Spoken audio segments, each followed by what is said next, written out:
নমস্কার দর্শক বন্ধুরা, ইমেজ বেঙ্গল হেলথ কেয়ার অনুষ্ঠানে আপনাদের সকলকেই স্বাগত।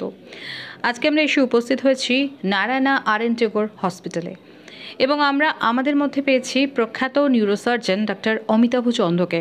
স্যারকে প্রথমে আমাদের ইমেজ বেঙ্গল হেলথ কেয়ারে স্বাগত জানাই। নমস্কার। নিউরোসার্জারির জগতে আপনার অনেক রকমের কাজ হয়েছে। একজন নিউরোসার্জনের মূলত কী কাজ? খুব ভালো প্রশ্ন, কারণ আমি এখনও দেখি যে নিউরোসার্জন অ্যাকচুয়ালি কী করে সেটা অনেকেরই সম্যক ধারণা নেই। আমার কাছে অনেক সময় সাইকিয়াট্রি পেশেন্ট আসে যে নার্ভের প্রবলেম ইত্যাদি ইত্যাদি, কিন্তু এটা সকলের অবগতির জন্য জানাই যে নিউরোসার্জন সাধারণত ব্রেন মানে মাথার এবং শিরদাঁড়ার অপারেশন করে, পেরিফেরাল নার্ভের অপারেশনও করেন, কিন্তু মূলত এই মাথার মানে অর্থাৎ ব্রেনের এবং শিরদাঁড়ার এবং স্পাইনাল কর্ড, শিরদাঁড়ার মধ্যেই স্পাইনাল কর্ড আছে, সেই স্পাইনাল কর্ডের অপারেশন প্লাস শিরদাঁড়ার যে হাড়ের যে পার্টটা আছে সেই অপারেশনগুলো আমরা সাধারণত করি। কি কি ধরনের সমস্যা নিয়ে পেশেন্টরা আপনার কাছে আসেন, মানে নিউরো সার্জারি রিলেটেড প্রবলেমসগুলো কি? অনেক ধরনের আসে, মানে লিস্ট করতে গেলে তো বিরাট লিস্ট হয়ে যায়, কিন্তু খুব যদি ইম্পর্ট্যান্ট যেগুলো আমরা খুব প্রায়শই দেখি, সেগুলোর মধ্যে মাথার মধ্যে বলতে গেলে ব্রেন টিউমার, যেমন আমার প্র্যাকটিসে সব থেকে বেশি ব্রেন টিউমার, বা জন্মগত কিছু ত্রুটি যেগুলো যেমন হাইড্রোসেফালাস ইত্যাদি ইত্যাদি, মাথায় চোট, হেড ইঞ্জুরি সেগুলোর সেই চিকিৎসাগুলো নিউরোসার্জনরাই করেন। আর কি করেন, শিরদাঁড়ার অপারেশন করে। শিরদাঁড়ার মধ্যে অনেক কিছু অসুখ আছে, যেমন স্পন্ডাইলোসিস, যেগুলো শিরদাঁড়ার যে জন্মগত ত্রুটি, সেগুলো অনেক বাচ্চা অনেক সময় আসে শিরদাঁড়ার ডিফেক্ট নিয়ে, তাদের অপারেশনগুলো আমরা করি। শিরদাঁড়ার চোট আমরা করি, শিরদাঁড়ার টিউমার, শিরদাঁড়ার ইনফেকশন, মানে যেমন আমাদের দেশে খুব কমনলি দেখা যায় টিউবারকুলোসিস শিরদাঁড়াতে, সেই চিকিৎসাগুলো আমরা করি। স্যার, আমি তাহলে একটু ব্রেন টিউমার নিয়ে আপনার কাছে প্রশ্ন করব। ব্রেন টিউমার নিয়ে তো আমাদের অনেক রকম ধারণা রয়েছে এবং আধুনিক যে চিকিৎসা ব্যবস্থা সেটা যেভাবে এগোচ্ছে, একসময় ব্রেন টিউমার ভীষণ আতঙ্কের একটা বিষয় ছিল। আজকের পরিবর্তিত পরিস্থিতিতে এই আতঙ্কটা ঠিক কোন জায়গায় দাঁড়িয়েছে চিকিৎসা বিজ্ঞানের উন্নতিতে? ব্রেন টিউমারটা আমি একটা প্রথম কথা বলি, it's a potentially A killer disease, মানে এর ঠিক সময় চিকিৎসা না হলে রোগীর কিন্তু মৃত্যু হবে।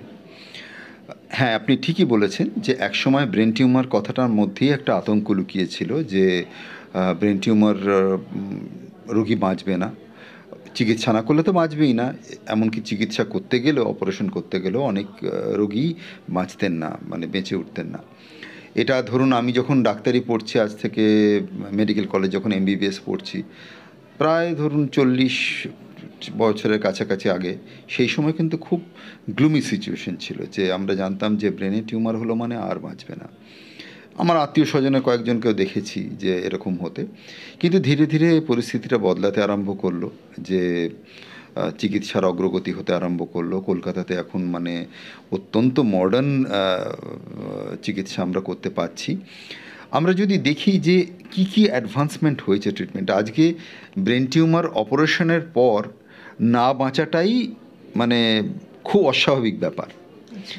যদি বলে যে ব্রেন টিউমার অপারেশন করতে গিয়ে মারা গেলেন, বিশেষ করে আমি আমার নিজের কথা বলতে পারি, আমি গত 10 বছরে আমি স্ট্যাটিস্টিক্স যদি ধরি, হয়তো অপারেশনের অপারেশনের পর মারা যাওয়া মানে ধরুন আমি মাসখানেকের মধ্যে সেটাকে পোস্ট অপারেটিভ ডেথ ধরছি, সে যে কোনো কারণেই হোক, সে ইনফেকশনের জন্য হোক বা অন্য কারণে হোক, গত 10 বছরের মধ্যে 1-2 জনের বেশি কিন্তু কেউ মারা যাননি অপারেশনের পরে। 10 বছর কি আরও হয়তো যদি বেশি 15 বছরও নিই, যে হয়তো খুব বেশি হলে দেখা যাবে যে 2-3 জন হয়তো সারভাইভ করেননি, সেটা তাদের অসুখের সিরিয়াসনেসের জন্যে, কিন্তু বেশিরভাগ রোগী বেঁচে গেছেন এবং সাধারণত খুব ভালো রেজাল্ট হয়। আমাদের প্রথমে টার্গেট ছিল রোগী বেঁচে থাকবে কি না, বাঁচতে আরম্ভ করলো, তারপরে হলো কোয়ালিটি অফ লাইফ কেমন হবে, যে ব্রেন টিউমার অপারেশন করতে গেলে কি প্যারালিসিস হয়ে যাবে, সেটাও এখন আর প্রায় দেখাই যায় না, খুব খুব কম সংখ্যক রোগীর হয়। তারপরে হয় কোয়ালিটি অফ লাইফ, মানে সে নিজের কাজে ফেরত যেতে পারছে কি না, বেশিরভাগই কিন্তু তারা নিজের কাজে ফেরত যেতে পারে। এইবারে সব পেশেন্টেরই কি আমি বলবো সুপারলেটিভ রেজাল্ট হয়, সেটা কিন্তু নির্ভর করে অসুখটা কী তার উপরে। ধরুন খুব বাজে ধরনের ক্যান্সার যে পেশেন্ট, আমরা জানি যে হ্যাঁ অপারেশনের পরে রেজাল্ট খুব ভালো হলেও কিন্তু আলটিমেট লং টার্মে কিন্তু মানে খুব একটা ভালো হবে না। আমরা তাকে কয়েকটা দিন হয়তো অপারেশন চিকিৎসা না করলে 1 মাসের বেশি বাঁচত না, কিন্তু আমরা অপারেশন করে তাকে কয়েকটা বছর আরও মানে ধার দিলাম আর কি। সেইগুলো আমরা করতে পারি। সেটা নির্ভর করে, রেজাল্টটা নির্ভর করে অপারেশন মানে টিউমারটা কী ধরনের টিউমার, বিনাইন মানে নন ক্যান্সারাস না ক্যান্সারাস। বিনাইন টিউমারের রেজাল্ট কিন্তু খুব ভালো হয়, ক্যান্সারাস টিউমারের রেজাল্ট কিন্তু ততটা মানে বিনাইন টিউমারের মতো অত ভালো হয় না। তাও আবার ক্যান্সারের তারতম্য আছে। এখন অনেক অ্যাডভান্স ট্রিটমেন্ট এসে গেছে অপারেশনের পরে, যদি খুব ভালো কোয়ালিটির অপারেশন হয়, অপারেশনের পরে রেডিয়েশন অনেক উন্নতি হয়ে গেছে, বিভিন্ন ওষুধ এসে গেছে যেগুলো অপারেশনের পরে ওষুধ মানে টিউমারটাকে কন্ট্রোলে রাখতে সাহায্য করে। এই অ্যাডভান্সমেন্টগুলো হয়েছে যে আগে যতটা খারাপ ছিল, এখন ব্রেন টিউমার অপারেশনের পরে ভালো রেজাল্ট হওয়াটাই ইজ এ রুল। এটার কারণটা কি? প্রথম হচ্ছে, একটা রোগী যখন আসে আমার কাছে, রোগ নির্ণয়, একটা রোগ নির্ণয় হলো আমরা অনেক তাড়াতাড়ি রোগ নির্ণয় করতে পারি। ধরুন আমরা সাধারণত সিটি স্ক্যান বা এমআরআইটা আজকাল একটা গোল্ড স্ট্যান্ডার্ড হয়ে গেছে। এমআরআই কন্ট্রাস্ট এমআরআই করে আমরা বুঝতে পারি যে এটা টিউমারটা আছে। এইবারে আমরা অপারেশন করতে যাওয়ার আগে, একটা অপারেশনটা একটা ইটস অ্যান কী বলবো, একটা আন্ডারটেকিং। আমি একটা বড় কাজ করতে যাচ্ছি, একটা যে কোনো জায়গায় বড় কাজ করতে যাওয়ার আগে সেটা আমার ভালো করে ইনফরমেশান থাকা উচিত। আমি কি কাজটা করতে যাচ্ছি, আমার কি কি প্রবলেম হতে পারে এই কাজটা করতে গেলে, এই প্রবলেম হলে আমি এই করব, প্রত্যেকটা plan B plan C ready করে রাখা উচিত। তার জন্যে আমার ইনফরমেশান দরকার। প্রত্যেকটা যে জিনিসটা অপারেশন করতে যাচ্ছি তার ব্যাপারে একদম সমস্ত ইনফরমেশান রাখা দরকার। কীভাবে আমরা পাই ইনফরমেশানটা? বিভিন্ন ধরনের এই রেডিওলজি বা ইমেজিং এর অ্যাডভান্সমেন্ট হয়েছে। এমআরআই এখন এত উচ্চমানের এমআরআই হয়ে গেছে যে বিভিন্ন করে ব্রেনের ধরুন ফাইবার যেগুলো, কোন জায়গা থেকে ব্রেনের সেন্সিটিভ এরিয়া, টিউমারের সঙ্গে তার রিলেশন কী, সেগুলো কিন্তু আমরা আগের থেকেই খানিকটা রিড করে নিতে পারি। অ্যাঞ্জিওগ্রাম, খুব ভালো অ্যাঞ্জিওগ্রাম করা যায়। এইগুলো থেকে আমরা প্ল্যান করতে পারি, অপারেশনটা প্ল্যান করতে পারি। তারপরে কি নিউরো ন্যাভিগেশন। আমরা এমআরআই যখন করি, নিউরো ন্যাভিগেশন জিনিসটা হচ্ছে কি, আমাদের গাড়ির যেমন জিপিএস সিস্টেম, আমাদের ফোনে বা গাড়িতে যেমন জিপিএস সিস্টেম থাকে, যে আমরা কোথায় আছি আমার গাইড করে করে যাচ্ছে, আমার গন্তব্য থেকে আমি কত দূরে আছি, কিভাবে যেতে হবে, সেটা জিপিএস মতো আমাদের গাইড করতে থাকে নিউরো ন্যাভিগেশন অপারেশনের সময়। তাতে আমরা বুঝতে পারি যে কোন ক্রিটিক্যাল স্ট্রাকচারটা কোথায় আছে। আর একটা কি অ্যাডভান্সমেন্ট, অ্যাওয়েক সার্জারি। এটা আমি ধরুন গত 12 বছর আগে আমি শুরু করি কলকাতা শহরে, ইস্টার্ন ইন্ডিয়াতেই প্রথম শুরু করি আমি, যে রোগীকে জাগিয়ে রেখে অপারেশন। এটা কেন করা হয়? যে ধরুন আমি খুব সেন্সিটিভ জায়গায় অপারেশন করছি, যে টিউমার আর নর্মাল ব্রেন যেখানটা সেন্সিটিভ জায়গাটা প্রায় মিশে গেছে, আমরা বুঝতে পারছি না। সেখানে ডিসেক্ট করতে গেলে, টিউমারটাকে বার করতে গেলে ওইখানে ইনজুরি হয়ে গেল, পেশেন্ট পার্মানেন্ট প্যারালিসিস হয়ে গেল বা বাকশক্তি চলে গেল। এবার আমি যদি জাগিয়ে অপারেশনটা করি, পেশেন্ট যদি অজ্ঞান হয়ে থাকে তাহলে তো আমি বুঝতে পারবো না পেশেন্টের কোনো অসুবিধা হচ্ছে কিনা। কিন্তু যদি জেগে থাকে পেশেন্ট, তখন আমরা যখন অপারেশন করব, তখন আমরা তাকে কথা বলতে বলছি, হাত পা নাড়তে বলছি, তখনই আমরা কিন্তু ইনফরমেশনটা পেয়ে যাবো যে তার একটা অসুবিধা হচ্ছে। যেই মুহূর্তে অসুবিধা হচ্ছে আমরা সেখানে থেমে যাই। কখনো কখনো ওটাকে আমরা ইলেকট্রিক্যাল স্টিমুলেশন করে ম্যাপিং করি, যে এই জায়গাটা ক্রিটিক্যাল এরিয়া আছে, এই জায়গাটা আমাকে বাঁচাতে হবে, বিভিন্নভাবে এগুলো করি। তার ফলে রেজাল্ট এখন অনেক ভালো হয়ে গেছে। তারপরে যেমন ধরুন আর একটা জিনিস, এটা হয়তো জিনিসটা খুবই মাইনর জিনিস, কিন্তু কিছু পেশেন্টের কাছে ভীষণ ইম্পর্টেন্ট। যেমন বিশেষ করে মেয়েরা এসে বললে, ডাক্তারবাবু চুল কাটবেন? আমি যেমন চুল কাটি না, তো ওটা কসমেটিক একটা ভ্যালু থাকে। আমরা যে হাড় কেটে হাড়টাকে আবার বসাই যাতে তাতে কোনো উঁচু নিচু না থাকে, মাথায় কোনো শেপটা খারাপ না হয়, তার জন্যে সেই মানে কসমেটিক্যালি ওটাকে ঠিক করে দেওয়া হয়। আমরা এটা পারফেকশন, তো perfection is a journey, it's not a destination. যে আমরা আস্তে আস্তে এগোচ্ছি আরও পারফেকশনের দিকে পৌঁছচ্ছি। জিনিসটা লোককে যতটা সম্ভব নর্মাল করে দেয়, এমন যাতে না হয় যে আপনি এই অপারেশনটা হলো, এই ট্রিটমেন্ট হলো, আপনার এই রেস্ট্রিকশন হয়ে গেল। সেই নাম্বার অফ রেস্ট্রিকশনটা মিনিমাইজ করা, যাতে সে তার রেস্ট্রিকশন প্রায় থাকেই না। এই জন্যেই রেজাল্টগুলো আস্তে আস্তে এখন এত ভালো হচ্ছে। অপারেশনের পরে মানে পোস্ট অপারেটিভ যে পরিস্থিতি, সেই পরিস্থিতিতে যে ক্রিটিক্যাল সিচুয়েশনগুলো তৈরি হয়, আমি সেই প্রসঙ্গে আপনার কাছে আসবো। তার সাথে আরেকটা বিষয় আমার জানার, যে আপনি স্ক্রিনিংয়ের কথা বললেন, ইমেজিংয়ের কথা বললেন এবং নিউরো নেভিগেশনের কথা বললেন। তো স্যার, এই যে নিউরো নেভিগেশন বা স্ক্রিনিং যখন আপনারা করে নেন, আপনারা কি বুঝে যান যে এই টিউমারটা বিনাইন বা এটা ম্যালিগন্যান্ট?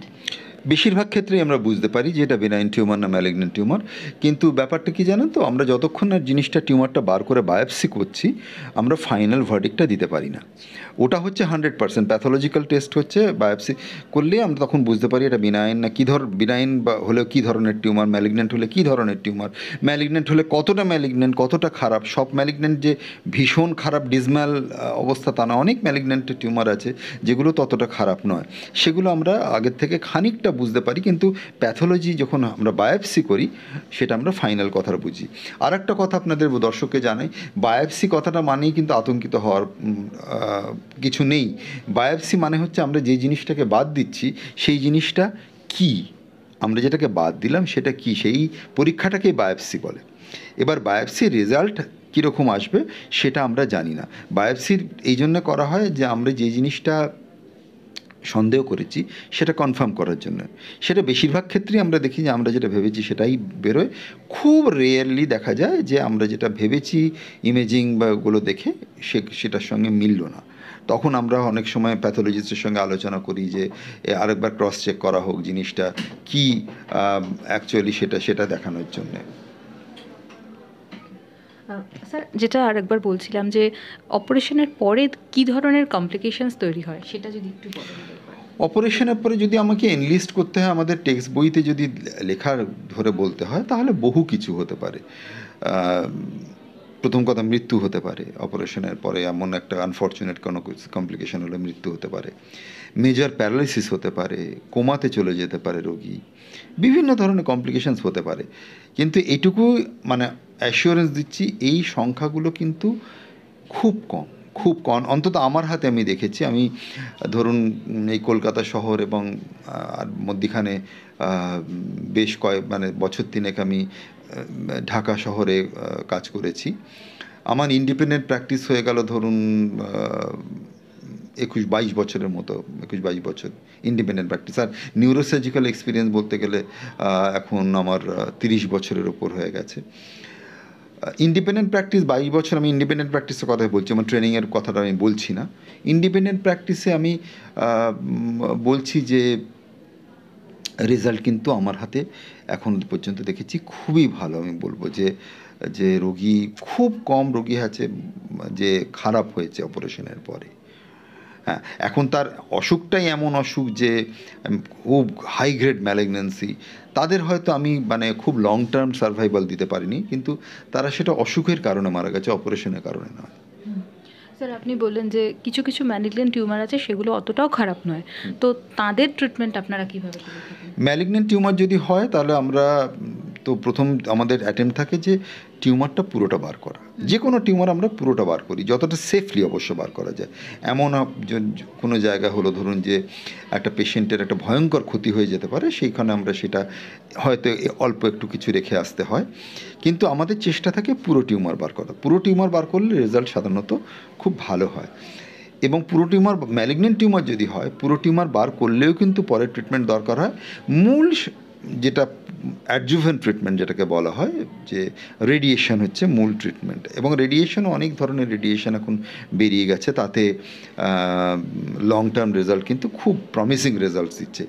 কিছু কিছু খুব সিলেক্টিভ ক্ষেত্রে কেমোথেরাপি ব্যবহার করা হয়, কিন্তু ব্রেন টিউমারে কেমোথেরাপির ব্যবহার অতটা ব্যাপক নয়। অন্যান্য জায়গায় ধরুন ব্লাড ক্যান্সার বা অন্য জায়গায় বা অন্য শরীরের লাং ক্যান্সার বা ওগুলোতে যেমন কেমোথেরাপি ব্যবহার করা হয় খুব, ব্রেন ক্যান্সারে কিন্তু কেমোথেরাপিটা অতটা কাজ দেয় না। কিছু কিছু ক্ষেত্রে কাজ দেয়। এটার মূল কারণ হচ্ছে আমাদের ব্লাড ব্রেন ব্যারিয়ার বলে একটা জিনিস আছে, যেটা সব কিছু জিনিস রক্তর থেকে ব্রেনে ঢুকতে পারে না, এটাকে বেরিয়ার করে রাখে। এটা ব্রেনের সুরক্ষার জন্যই করেছে প্রকৃতি বলুন বা ঈশ্বর বলুন, যে একটা বেরিয়ার করে রেখেছে যে রক্তের সব জিনিস ব্রেনে ঢুকতে পারে না, তেমনি কেমোথেরাপিও সব ঢুকতে পারে না। সেই জন্য ব্রেনে কেমোথেরাপি অতটা ব্যাপকভাবে এখনও পর্যন্ত ব্যবহার হয়নি। তবে এখন নতুন ধরনের এজেন্ট আসছে, তাতে কেমোথেরাপির ব্যবহার আস্তে আস্তে বাড়তে আরম্ভ করেছে। ব্রেন টিউমার নিয়ে জানি আমরা চিকিৎসা ব্যবস্থার অনেক অগ্রগতি হয়েছে, কিন্তু তবুও কোনো কি উপায় আছে যার পরিপ্রেক্ষিতে প্রথমত অ্যাওয়ারনেস গড়ে তোলা এবং দ্বিতীয়ত হচ্ছে প্রতিরোধ করা, সেটা কি সম্ভব? এটা প্রতিরোধ করার মতো এখনও পর্যন্ত অ্যাজ অফ টুডে প্রতিরোধ করার মতো সেরকম কিছু নেই। খুব কম ব্রেন টিউমার আছে যেগুলো কিনা হেরিডিটারি টিউমার, যেমন নিউরোফাইব্রোম্যাটোসিস টাইপ 2 এক ধরনের হয়, ভন হিপেল-লিন্ডাউ সিনড্রোম বলে এক ধরনের হয়, যেগুলোতে হেরিডিটারি টিউমার দেখা যায়, যে বংশগত টিউমার দেখা যায়। কিন্তু ব্রেনে যে টিউমারগুলো হয় সেগুলো এই যে সিনড্রোমগুলো বললাম সেগুলোতে কিন্তু বেশিরভাগই বেনাইন টিউমার হয়, ম্যালিগন্যান্ট টিউমার হয় না। সেখানে ওই জেনেটিক কাউন্সেলিং এগুলো করা সম্ভব। আর যে প্রিভেনশন, যে যেমন ধরুন লাং ক্যান্সার একটা সরাসরি একটা যোগাযোগ আছে যে স্মোকিংয়ের সঙ্গে, হ্যাঁ, তো সেই রকম বা কিছু কিছু খাবারের সঙ্গে যেমন স্টমাক ক্যান্সারের একটা যোগাযোগ আছে। ব্রেন ক্যান্সারে কিন্তু ব্রেন টিউমারে সেই রকম সরাসরি যোগাযোগ খুব একটা পাওয়া যায়নি। মোবাইল ফোন নিয়ে একটা কথা উঠেছে, হ্যাঁ নিশ্চয়ই কনসেপচুয়ালি ঠিক, যে মোবাইল ফোনের ইলেকট্রোম্যাগনেটিক রেডিয়েশন, যেখানে ইলেকট্রোম্যাগনেটিক রেডিয়েশন বেশি খেলে ক্যান্সার হওয়ার চান্স বেশি। অনেক সময় দেখা গেছে যে মাথায় কোনো কোনো রেডিয়েশন হলে পরের সেই রেডিয়েশনের জন্য টিউমার কিন্তু হতে পারে, সেই জিনিসটা কিন্তু দেখা গেছে। সেই সূত্র ধরেই আমরা বলি মোবাইল ফোন বেশি ব্যবহার করলে একটা ব্রেন ক্যান্সার, এখনও সেরকমভাবে পরীক্ষিত নয়, যে প্রমাণিত নয়, কিন্তু কনসেপচুয়ালি জিনিসটা এটা ফ্যাক্ট যে এটা একটা হতে পারে। সেই জন্য আমরা মোবাইল ফোনটা যতটা সম্ভব মিনিমাম ইউজের কথা বলি, বা ইউজ করলেও হ্যান্ডস ফ্রি, মানে ইয়ারফোন দিয়ে বা ওরকম কিছু দিয়ে ব্যবহার করতে পারলে ভালো। অনেকক্ষণ ধরে লম্বা সময় ধরে মোবাইলে কথা বলা, এগুলো আমরা সাধারণত ডিসকারেজ করি। এছাড়া কিন্তু সেরকম প্রিভেনশন বা এরকম কিছু নেই। হ্যাঁ, তবে কিছু কিছু উপসর্গ আছে যেগুলো একদমই অবহেলা করা উচিত নয়। মাথা ব্যথা অনেকেরই তো হয়, এখন মাথা ব্যথা মানেই কি ব্রেন টিউমার তা নয়। মাথা ব্যথা হয়তো দেখা গেল 2% যা হেডেক যা হয় জেনারেল পপুলেশনের, তার 2%-এর হয়তো ব্রেন টিউমার হয়।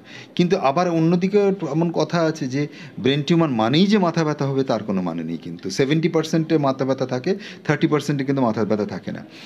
কতগুলো, যেমন যে 30 বছর বয়সে পরে প্রথম মৃগীর মতো ফিট পড়লো, খিঁচুনি হলো, সেটা কিন্তু খুব সন্দেহজনক, সেটা কিন্তু অবশ্যই ইনভেস্টিগেট করা উচিত। একটা জিনিস দুটো দেখছি, চোখের দৃষ্টি কমে যাচ্ছে, কানে কম শুনছি, ব্যালেন্স চলে যাচ্ছে, কোনো হাতের এক দিয়ে শরীরে এক সাইড অসাড় হয়ে যাচ্ছে, মুখ বেঁকে যাচ্ছে, এইসবগুলো কিন্তু ব্রেন টিউমারের লক্ষণ হতে পারে। তো তখন মানে প্রপার ডাক্তারের কাছে অবশ্যই দেখানো উচিত। স্যার, কোন এজ গ্রুপে এই ব্রেন টিউমার হবার চান্স বেশি থাকে? যে কোনো বয়সে হতে পারে।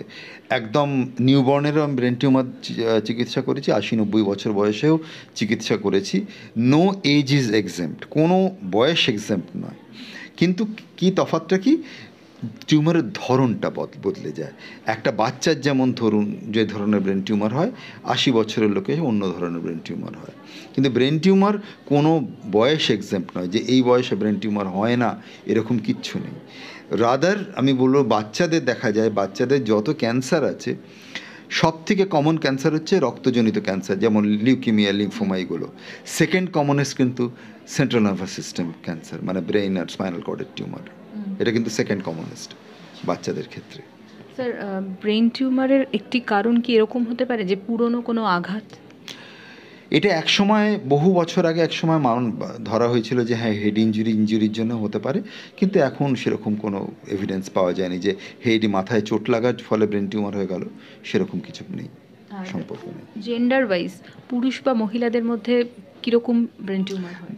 একই ধরনের, খুব একটা তফাৎ নেই, কিন্তু কোনো টিউমার মেয়েদের বেশি হয়, কোনো টিউমার ছেলেদের বেশি হয়। যেমন ধরুন একটা ধরনের টিউমার আছে, আমরা বলি বেনাইন টিউমার, সাধারণত ইউজুয়ালি বেনাইন টিউমার, খুব কমই সংখ্যক ম্যালিগনেন্ট হয়। মেনিনজিওমা যেমন মেয়েদের বেশি হয়। হ্যাঁ, তো এইরকম কিছু কিছু মানে জেন্ডার বেসিসে ডিফারেন্স থাকে, কিন্তু অ্যাজ এ হোল যদি ব্রেন টিউমার ধরা হয় খুব একটা তফাৎ নেই। আর একটা জিনিস, যেমন ধরুন এন্ডোস্কোপ, এই এন্ডোস্কোপের ব্যবহারটা খুব আমাদের হেল্প করে। নিউরোসার্জারিতে যেমন brain tumour operation, neurosurgery for that matter any neurosurgery, trauma surgery কয়েকটা বাদ দিয়ে মাইক্রোস্কোপ ছাড়া হয় না। সুতরাং আমাকে যখন বলে যে মাইক্রোসার্জারি হবে, আমাদের নিউরোসার্জারিতে সবই মাইক্রোসার্জারি মানে হচ্ছে মাইক্রোস্কোপের সাহায্যে যে অপারেশন, জিনিসটা ম্যাগনিফাই করা হয় এবং প্রচুর আলো দিয়ে, লাইট ইলুমিনেশন এবং ম্যাগনিফিকেশন দিয়ে অপারেশন হয়। কেন করি আমরা, খুব ছোট ছোট জিনিস নিয়ে হ্যান্ডেল করি বলে, সেই জন্য ম্যাগনিফাই করে আমাদের কাজ করতে সুবিধা হয়। ভালো মাইক্রোস্কোপ ছাড়া নিউরোসার্জিক্যাল অপারেশন সম্ভব না। এর উপরে এসছে এন্ডোস্কোপ। এন্ডোস্কোপটা কি, যেমন ধরুন আমরা যেমন করি যে কিছু ব্রেন টিউমার যেমন আমরা নাক দিয়ে অপারেশন করছি, হ্যাঁ, নাকের মধ্যে এন্ডোস্কোপটা ঢুকিয়ে দেওয়া হলো, নাকের ছাদ আর ব্রেনের মেঝেটা একই, তো আমরা করি কি ব্রেনটা ম্যানিপুলেট না করে আমরা নাকের ছাদের হাড়টা ড্রিল করে ফুটো করে নিলাম। আমি একতলার ঘর আর দোতলার ঘর, ধরুন দোতলার ঘরের মেঝেতে একটা জিনিস আছে, আমি দোতলার ঘরে গিয়েও জিনিসটা নিতে পারি, বা এখান থেকে আমি একতলার ছাদটা ফুটো করেও নিতে পারি। তো আমরা যেহেতু দোতলায় ব্রেনটা আছে, ব্রেনটা টাচ না করে আমরা নাকের ছাদের হাড়টা ড্রিল করে ওখান থেকে টিউমারটা বার করি, যাতে কোনো ব্রেনটা কোনো হ্যান্ডলিং না হয়। এটা এন্ডোস্কোপের নাক দিয়ে অপারেশনটা করার এটা বিউটি। এন্ডোস্কোপের আর একটা কি বিউটি, যে আমি দুটো তফাৎ দিচ্ছি, মাইক্রোস্কোপ আর এন্ডোস্কোপ, আমরা দুটোই ইউজ করি। ধরুন একটা ঘরের দরজা বন্ধ করা আছে, দরজার ওখানে বড় একটা কিহোল আছে, আমি এবার ঘরের ভেতরটা দেখতে চাইছি, মাইক্রোস্কোপ আমি ঘরের ওই ফুটোটার মধ্যে চোখ লাগিয়ে আমি দেখছি, চোখ লাগিয়ে ঘরের খানিকটা অনেকটাই দেখতে পাবো কিন্তু পুরোটা দেখতে পাবো না। এইবার মনে করুন যে আমি ওই গর্তের মধ্যে দিয়ে মাথাটা ঢুকিয়ে দিলাম, এবার ঢুকিয়ে দিলে ঘাড় ঘুরিয়ে আমি পুরো ঘরটা চারপাশটা ভালো করে দেখতে পারবো। এন্ডোস্কোপ ঠিক তাই করে। আমার ধরুন সামনে একটা বড় ব্লাড ভেসেল আছে, আমার মাইক্রোস্কোপের মধ্যে দিয়ে দেখছি এর পিছনে টিউমারটা আছে কিনা বুঝতে পারছি না। রক্ত নালীটাকে তো সরাতে কখনো কখনো সরানো যায়, কিন্তু বেশিরভাগ সময় খুব একটা সরানো যায় না, পিছনে লেগে থাকলে বুঝতে পারবো না। তখন আমরা এন্ডোস্কোপটা দিয়ে ঢুকিয়ে দিলাম, এন্ডোস্কোপ দিয়ে দেখতে পাবো এবং এন্ডোস্কোপের গাইডেন্সে ওই টিউমারটাকে বার করে আনতে পারবো। এটা এন্ডোস্কোপের মানে বিউটি অফ দ্য এন্ডোস্কোপ। সুতরাং আমরা বলছি বিভিন্ন গ্যাজেটস এবং আগের অপারেশন, আগের প্ল্যানিং, অপারেশনের সময়কার আমাদের গ্যাজেটসগুলো এবং পোস্ট অপারেটিভ যে ইন্টেন্সিভ কেয়ার, ক্রিটিক্যাল কেয়ার, এখন অনেক আমাদের উন্নতি হয়েছে। সুতরাং এই জন্যে রেজাল্টগুলো ইমপ্রুভ করছে। স্যার মোটামুটি কতটা সময় লাগে একটা অপারেশনের ক্ষেত্রে? এটা তো অভিজ্ঞতার উপর নির্ভর করে, যত অভিজ্ঞতা এবং স্কিল বাড়তে থাকে তত অপারেশনের স্পিড বাড়তে থাকে আমাদের। এখন আমি বলবো যে আমার এখন রেঞ্জ অফ মানে টাইম রেঞ্জ হয় মোটামুটি, ধরুন একটা ব্রেন টিউমার যদি অপারেশন করতে যাই 2.5 ঘন্টার থেকে আরম্ভ করে it can go up to 8-9 ঘন্টা, 8 to 9 hours এ অবধি যেতে পারে। স্যার এগুলো কি সবটাই অ্যাওয়েক ব্রেন সার্জারি? না, সব অ্যাওয়েক সার্জারিটা দরকার হয় আমরা যেখানে খুব সন্দেহ করছি যে এই অপারেশনের পরে পেশেন্টের প্যারালিসিস হওয়ার সম্ভাবনা খুব বেশি, এটাকে বাঁচাতে হবে। আর কি দরকার, পেশেন্টের কোঅপারেশনটা খুব দরকার হয়। পেশেন্ট যদি কোঅপারেটিভ না হয় তাহলে কিন্তু অ্যাওয়েক সার্জারি করা যাবে না। খুব ভালো কাউন্সেলিং দরকার হয়, যে আমি পেশেন্টকে বোঝানো, রিহার্স করানো যে আপনার এই রকম পজিশনে আপনাকে থাকতে হবে, আপনি এইগুলো এই করা হবে। আমি অনেক সময় আমার পুরনো অপারেশনে যাদের অ্যাওয়েক সার্জারি সেই ভিডিওগুলো দেখাই পেশেন্টকে যে এই করা হবে, তখন তারা সাহস পায়। কারণ যেমন ধরুন 3-4 ঘন্টা একটা অপারেশন, পেশেন্ট জেগে আছে, একই পজিশনে শুয়ে আছে, খুব কমফোর্টেবল, তাকে কিন্তু কমফোর্টেবল পজিশনটা আমাকে দিতে হবে। যদি খুব আনকমফোর্টেবল পজিশনে থাকে পেশেন্টের খুব কষ্ট হবে 3-4 ঘন্টা ওইভাবে শুয়ে থাকা। তো সেই কোন পজিশনটা তার পেশেন্টের পক্ষে আরামদায়ক, কোন পজিশনটা কমফোর্টেবল, এই সমস্ত জিনিসগুলো দেখেই আমাদের ডিসিশনটা নিতে হয় whether this patient can undergo awake brain surgery. বয়সটা খুব একটা রেস্ট্রিকশন, আমি সব থেকে অল্প বয়সের করেছি, 11 বছরের মেয়ের করেছি, আবার তেমনি 80 বছরের একজন মানুষেরও করেছি। সুতরাং বয়সটা খুব একটা ম্যাটার করে না, so long the patient can cooperate. অনেক ধন্যবাদ স্যার। আমরা স্যারের কাছ থেকে ব্রেন টিউমারের আধুনিক চিকিৎসা এটা সম্পর্কে অনেক কিছু তথ্য জানলাম, এবং সত্যি একসময় প্রচণ্ড আতঙ্কের একটা শব্দ ছিল যে ব্রেন টিউমার, কিন্তু পরিবর্তিত পরিস্থিতিতে চিকিৎসা বিজ্ঞানের অগ্রগতিতে আজকে কিন্তু শুধুমাত্র আতঙ্কিত না হয়ে সচেতন থাকা অত্যন্ত জরুরি, এবং আপনাদের সচেতনতা বাড়াতেই আমাদের এই অনুষ্ঠান। অবশ্যই আপনারা এই অনুষ্ঠান দেখুন। যদি আপনাদের কোনো বক্তব্য থাকে অবশ্যই কমেন্ট বক্সে লিখে জানান। স্যারকে অনেক ধন্যবাদ আমাদের সময় দেওয়ার জন্য। আপনারা সকলে সুস্থ থাকুন, ভালো থাকুন, নমস্কার।